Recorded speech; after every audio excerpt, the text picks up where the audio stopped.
आत्मवंदन master, स्वागत है आपका पीएमसी मध्य प्रदेश में। हम सर्वप्रथम अपने समस्त गुरुओं का दिल से धन्यवाद करते हैं कि वो हमारा इतना अच्छा मार्गदर्शन कर रहे हैं। तो सभी लोग ध्यान से सुनिए, क्योंकि आज है गंगा मैया की ऑटो राइटिंग। मैं आपके सामने उनकी लिखी हुई राइटिंग को, जो मैंने उनसे की थी बातचीत को, मैं आपको पढ़कर सुनाती हूँ कि क्या मेरी उनसे बातचीत हुई है। एक्चुअली मेरे अंदर ना जो महाकुंभ मेला लगा हुआ तो उससे लेके काफ़ी चीज़ें मेरे अंदर चल रही थी, क्या मुझे जाना चाहिए क्या नहीं जाना चाहिए। तो इससे रिलेटेड काफ़ी क्वेश्चन थे मेरे उनसे, तो वो मुझसे कनेक्ट हुई वो माँ मुझसे 16 फरवरी को शाम को 4:04 पर। काफ़ी पुरानी बातें, ऑटो राइटिंग पुरानी, बट मैं नहीं डाल पाई आप लोगों के साथ में, मेरे माइंड से स्किप हुआ तब आप लोगों के साथ शेयर करने। तो मुझे आज याद आया तो मैंने कहा लाओ। और काफ़ी दिन से कल परसों मुझसे फिर से माँ कनेक्ट हुई, वो बार बार कनेक्ट हो रही है गंगा मैया। तो मुझे लगता है कि न कहीं मैंने आप तक ये मैसेज उनका नहीं पहुँचाया है, तो इसीलिए वो कहीं ना कहीं मुझे उनका ये मैसेज लगा, तो इसलिए मैंने आज मैंने कहा आपके साथ में ये शेयर करती हूँ। तो गंगा मैया बोलती हैं कि जो ज्ञानी ध्यानी होते हैं उनके लिए रोज़ ही कुंभ है, क्योंकि हमारी आत्मा है रोज़ प्रभु से मिलती है, इसीलिए हमारे लिए रोज़ कुंभ है। जिसके हृदय में प्रभु श्री राम का वास होता है उनके अंदर सारे तीर्थ उनके अंदर ही होते हैं। और मास्टर, मैं आपको गंगा मैया की जो वेशभूषा है जिस में वो मेरे से कनेक्ट हुई हैं वो मैं आपको बताती हूँ। तो गंगा मैया है ना, उनके सर पर मुकुट है, उनके सर पे बहुत सारे दीपक जल रहे हैं, और उनकी साड़ी एकदम सफ़ेद है, नारंगी और महरूम कलर का बॉर्डर है उस साड़ी का। और जो एक होता है ना कि कांटे वाली डिजाइन सी होती है वाइट कलर की, वैसी उन्होंने माला पहनी हुई है। कमर में उन्होंने तुलसी की माला से उनका कमरबंद हुआ है, और पैरों में महावर है, वो गीला भी है, लेकिन जब वो चल रही उनकी छाप छूट रही। लेकिन ऐसा होता है जैसे अपना महावर या कुछ गीला हो जाए तो टपकता है, लेकिन उनका महावर बिल्कुल भी टपक नहीं रहा है, गीला है, दिख रहा है, पैर गीले हैं सब कुछ, लेकिन वो जहाँ जा रही है अपनी छाप को छोड़ रही हैं। और कोई नेल पेंट नहीं लगी हुई है, हाथों में डार्क ग्रीन कलर की चूड़ियाँ पहनी हुई हैं उन्होंने, कोई नेल पेंट नहीं है, बस महावर है। हाथों में भी कोई आलता नहीं लगाया जैसे कि टीवी में दिखाते हैं, ऐसा कुछ नहीं है। और क्या था, पूरे शरीर पे छोटी छोटी पत्तियों की वेल टाइप की उनके पूरी बॉडी पर लिपड़ी हुई है।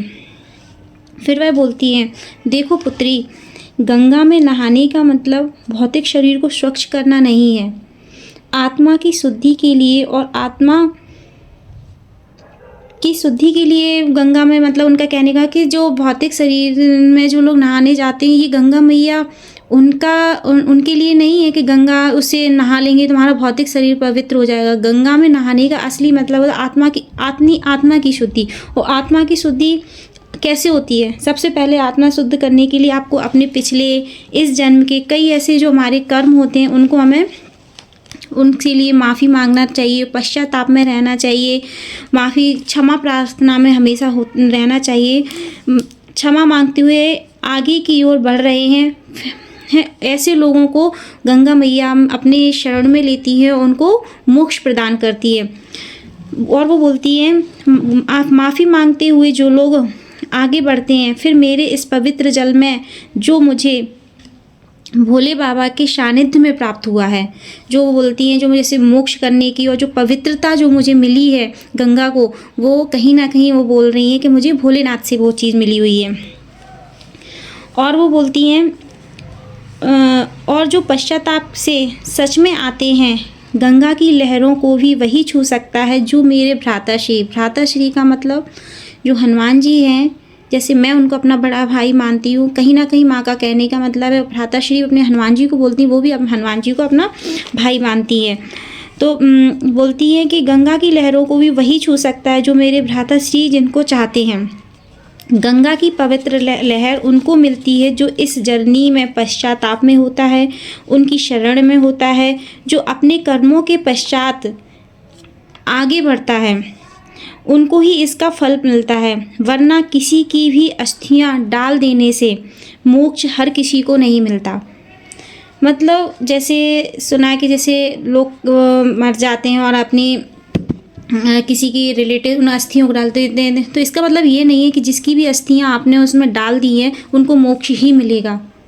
लेकिन वो ये कहती है, मैं डाल देते हैं, मैं गंगा हूँ, मैं अपने अंदर सबको समाहित कर लेती हूँ, तो लेकिन मैं हर किसी को मोक्ष प्रदान नहीं कर सकती। जब तक कोई भी आत्मा अपने पश्चाताप में, क्षमा मार्ग में नहीं होती है, तब तक मैं उसको मोक्ष प्रदान नहीं होता है।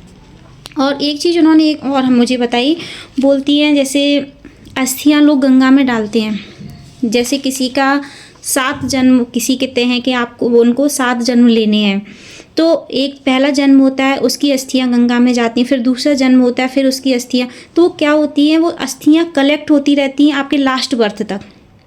जब आपका लास्ट बर्थ होता है तब जाके कहीं उसको उस सोल को मोक्ष प्रदान प्राप्त होता है। ऐसा नहीं है कि पहली बार में ही किसी की अस्थियां जाएंगी उसको मोक्ष प्रदान होता है, ऐसा कुछ भी नहीं है। जितने जिसके बर्थ होते हैं सारी जन्मों की अस्थियां एकत्रित होती हैं गंगा में जाकर, फिर जाकर जिसका लास्ट बर्थ होता है उसके बाद उन अस्थियों को मोक्ष प्रदान मिलता है, अगर उस आत्मा ने अपनी क्षमा और पश्चाताप के मार्ग में से अपने यात्रा अपनी पूरी की हुई है। तो मास्टर, आपको गंगा मैया का मैसेज कैसा लगा मुझे बताइएगा, और ध्यान कीजिए, और ध्यान में जो कोई भी आप लोगों को कोई भी आपको ध्यान से रिलेटेड कोई प्रॉब्लम है, आप मुझे कमेंट में मैसेज कीजिए, मैं आपकी पूरी हेल्प करूँगी। मेरी पूरी PMC की टीम आपकी हेल्प करेगी। And thank you so much.